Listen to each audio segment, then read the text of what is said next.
بسم اللہ الرحمن الرحیم نحمدہ ونصلی علی رسولہ الکریم اما بعد۔ دوستو عزیزو،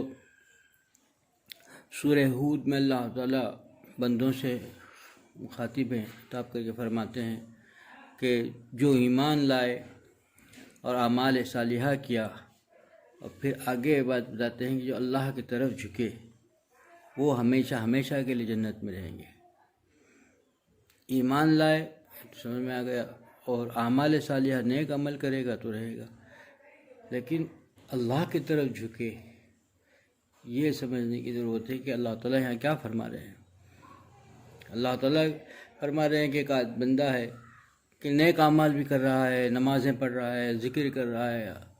اللہ قرآن کی تلاوت بھی ہو رہی ہے، سب ہو رہے ہیں، لیکن دل کے اندر غیر اللہ میں بھرا ہوا ہے، دل کے اندر جو ہے اس کے جھکاؤ جو ہے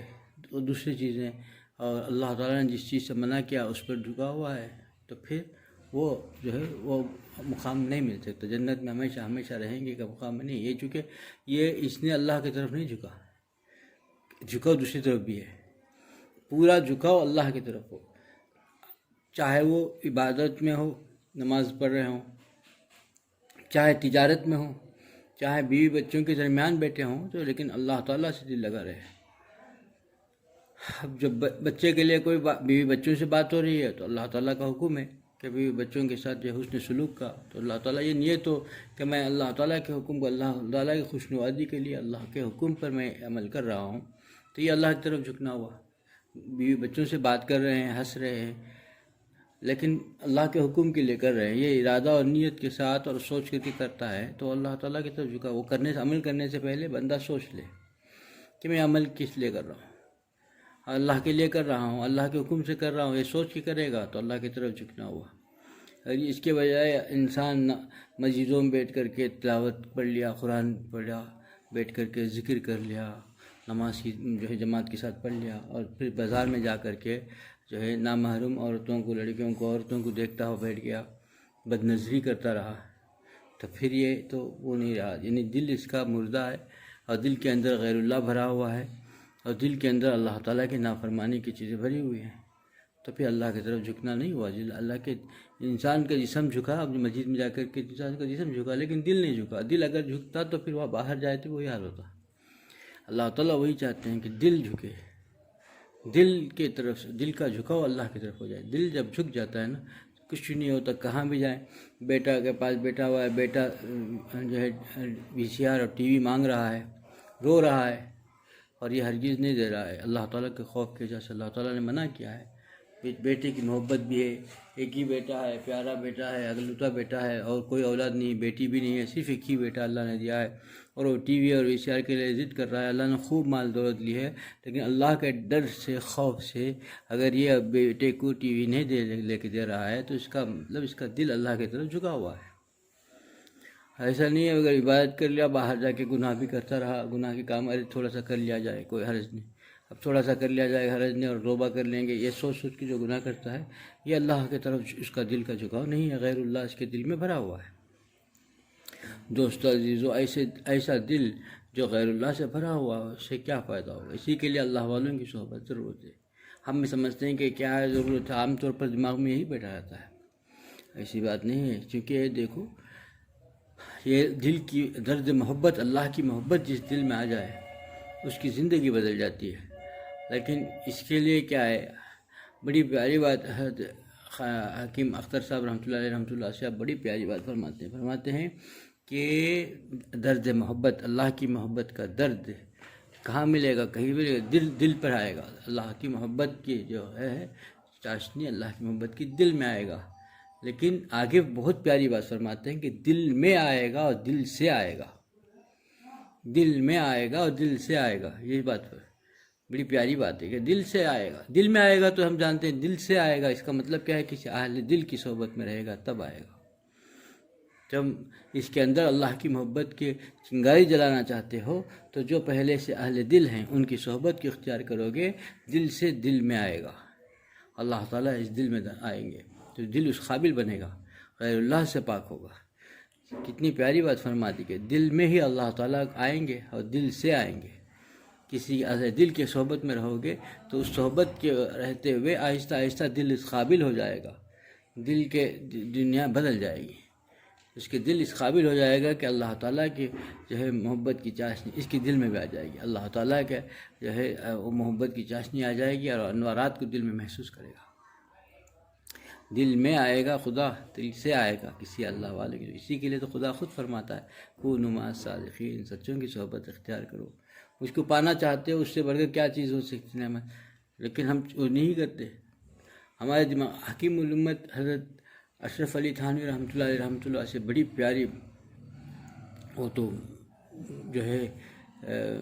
مثالوں کے بادشاہ تھے، ایک ایسی بات بتائی، بہت پیاری بات فرمایا۔ ایک بزرگ تھے، ان کی مجلس ہمیشہ لگتی تھی، بہت لوگ جمع رہتے تھے، بڑے اہل دل اللہ والے بزرگ تھے، ان کے پاس ایک کتا بھی آیا جایا کرتا تھا، ان کے پاس کتا ہمیشہ آیا کرتا تھا، اور پھر رہتے رہتے حضرت کو بھی ان سے جو محبت ہو گئی اس جانور سے، جب بھی آتا تھا بسکٹ اور کچھ نہ کچھ کھلا دیتے، کھایا ہوا گوشت وغیرہ سب اس کو کھلا دیتے تھے، وہ آتا تھا حضرت کے خانقاہ میں، وہ آ کے بیٹھا رہتا تھا، اور حضرت اس کو محبت ایسی لگا، تعلق ہو گیا ایک اللہ کا، ایک جو بھی ایک اللہ کی مخلوق ہے کتا، اس کو بھی وہ کھلا دیتے۔ پھر ہوا ہے کہ چند دن سے وہ آیا ہی نہیں خانقاہ، کہیں گیا، غائب ہو گیا، تو حضرت نے مریدین سے پوچھا بھائی وہ کہاں ہے، وہ کالو نظر نہیں آتا، اس کا شاید رنگ کالا تھا یا کیا تھا، حضرت حکیم الامت فرماتے اس کا رنگ، کتے کا رنگ کالا تھا، کیا وہ کہاں گئے، جو ہے وہ کلو کہتے تھے، کلو کہاں نہیں آیا، وہ تو اسے پیار سے بلایا جاتا ہے، پتہ نہیں وہ کہا ہے وہ کلو نہیں آیا، کہاں نظر نہیں آتا، 2-4 دن سے غائب ہے، نظر نہیں آ رہا، کیا بات ہے، آیا ہی نہیں۔ اب یہ مریدین سے کہا، پھر بھی وہ مجلس پہ غائب رہ گئے، حضرت بھول بھی گئے۔ اب چونکہ حضرت کے مریدین مخلصین اور محبین جو ہوتے ہیں نا، جب اللہ والے کے خانقاہ میں ہوتا ہے کہ بھائی جب وہ کہہ دے تو مریدین کو دل میں بے چینی ہوتی ہے، بھائی کہا بھائی یاد کر رہے ہیں، لے کے آؤ، پکڑ کے لاؤ، اس کہاں ہے، گھوم کے لاؤ۔ اب ڈھونڈنے لگ گئے لوگ جو حضرت کے خاص محبین رہتے ہیں، متعلقین ہیں اور مریدین ہیں، وہ ڈھونڈنے لگے بھائی یہ کتا کہاں ہے، حضرت یاد کر رہے ہیں اس کتے کو، کہاں گیا یہ کتا، بیٹھا تھا کہاں گیا۔ اب شہر میں ڈھونڈا، پتہ چلا وہ ایک کتی کے پیچھے پھر رہا ہے۔ پھر حضرت کے آگے سنا دیا۔ حضرت حکیم الامت تھانوی علیہ رحمہ لکھتے ہیں، بڑی کیسی نصیحت ہے آگے اس میں، وہ حضرت کے پاس آ کے بتا دیا حضرت وہ ایک کتی کے پیچھے مسلم شہر میں پھر رہا ہے وہاں پر۔ اچھا، حضرت نے کہا کہ ایسی بات ہے، پھر رہ گیا، 2-4 دن کے بعد پھر آ گیا مجلس میں، جب حضرت مجلس ہو رہی تھی تو آ گیا، آ کر پھر بیٹھ گیا جیسا بات تھا، تو حضرت نے ان سے مخاطب اس کتے سے کہا کہ بھائی کتنے بے شرم ہو تم، کتنے بے شرم ہو تم، میرے پاس بھی آتے ہو اور باہر جا کے کتیا کے پیچھے بھی پھرتے ہو، کتنے بے شرم ہو تم۔ بس یہ کہا، پھر مجلس کر دی، جیسے ہی کہا یہ فوراً کتا اٹھ کے چلے گیا، باہر نکل گیا، فوراً کتا باہر نکل کے چلے گیا۔ اب حضرت کی مجلس ہوئی، مجلس ختم ہوئے بعد دیکھا تو باہر جا کے تھوڑی دیر میں ہی اپنا سر جا کے کسی جگہ پھٹا کر کے مر گیا، یعنی اس کو برداشت نہیں ہوا کہ حضرت کے دل کو جو تکلیف پہنچی اس کی طرف سے، اس کو برداشت نہیں ہوا، فوراً جا کے سر جا گزار کر کے مر گیا، کہ وہ برداشت نہیں کر سکا کہ میرے حضرت جو ہے اتنے بڑے اللہ کے ولی، جس نے ان کو محبت ہو گئی تھی، ان کو میری طرف سے تکلیف ہوئی ہے، میں تو کتے کے پیچھے پھر رہا تھا یہاں چھوڑ کر کے خانقاہ، تو اتنا اثر ہوا کہ وہ جا کر کے اپنی جان ہی دے دی، مر گیا۔ حکیم الامت تھانوی علیہ رحمہ فرماتے ہیں کہ دوستو عزیزو، جو ایک جانور پر ایک اللہ والے کی اثر ہو سکتا ہے تو انسان پر کیوں نہیں ہو سکتا۔ ایک جانور کے زندگی دل بدل گئی تھی، اس کی دنیا بدل گئی، تبھی تو خالی یہ لفظ سن کے جا کر کے اپنے دے دیا، شرم سے پارا پار ہو گیا کہ میرے شیخ کو تکلیف پہنچی، اس اللہ والے کو تکلیف، شیخ تو نہیں تھا لیکن اللہ والے کو تکلیف پہنچی، میرے ذات سے ایک اللہ والے کو تکلیف پہنچی، میں ان کے ساتھ بھی رہا تھا اور کتے کے پیچھے پھرتا رہا، یہ کیفیت نے اس کے اوپر دل پر ایسا اثر کیا کہ وہ جا کے جان ہی دے دی اس شرم کی وجہ سے۔ حضرت فرماتے ہیں کہ بھائی ایک جانور پر، کتے پر اثر ہو سکتا ہے تو انسان کے دل پر کیسے اثر نہیں ہو سکتا۔ ہم ہی سمجھتے ہیں، جب جا کے دیکھیں گے کسی اللہ والوں کے پاس تب چلے گا پتہ، جب اللہ والوں کی مجلس پہ جائیں گے اور ان کی باتیں سنیں گے ایسے کہ دل سے، اللہ تعالیٰ یہ کتنی پیاری بات فرما جائے کہ بھائی وہ اہل دل ہیں، اہل دل اللہ والوں کے صحبت میں رہیں گے تو پھر اس دل بھی اس قابل بن جائے گا کہ پھر وہ جو ہے اللہ تعالیٰ کے محبت کے، درد محبت کے قابل بن جائے گا، اس کے اندر درد محبت، اللہ کی محبت حاصل ہوگی، اور پھر وہ محبت ایسی رہے گی، جہاں بھی رہے گا اللہ کی یاد میں رہے گا، کام میں بھی مشغول ہے، دنیاوی کام بھی کر رہا ہے، بازار میں مشغول ہے، لین دین میں ہے، اور کہیں بھی ہو دنیاوی کام میں مشغول ہو، لیکن وہ دل ہمیشہ اللہ کی طرف لگا رہے گا، اس کا دل ہمیشہ اللہ کی طرف جھکا رہے گا، اللہ کے سوا کوئی چیز پر نہیں جھکے گا، چاہے کچھ بھی ہو جائے، جان چلے جائے تو چلے جائے، لیکن میرا محبوب، میرا خدا ناراض نہ ہو، یہ کیفیت تو یہی ہے۔ اسی کے لیے اللہ تعالیٰ نے سورہ ہود کے آیت نمبر 23 میں فرماتے ہیں کہ جو بندے ایمان لائے اور پھر نیک اعمال کیا اور میرے طرف جھکے، وہ ہمیشہ ہمیشہ کے لیے جنت میں رہیں گے۔ تیسرا جملہ، جو میرے طرف جھکے، میرے طرف جھکنے کا وہاں اصل ہے ایمان لائے، پھر ایمان کے بعد اعمال صالحہ بھی کیا، لیکن اللہ کی طرف نہیں جھکا تو پھر کوئی فائدہ نہیں ہوگا، کوئی اثر نہیں ہوگا۔ سب کچھ کر رہا ہے، نمازیں بھی پڑھ رہے ہیں، ہمارا حال یہی ہے، نمازیں بھی ہو رہی ہیں، ذکر و اذکار بھی ہو رہا ہے، تلاوت بھی ہو رہا ہے، پھر جب جہاں جیسا ہو، دل کے گناہوں میں، آنکھوں کے گناہوں میں مبتلا ہے ہم لوگ۔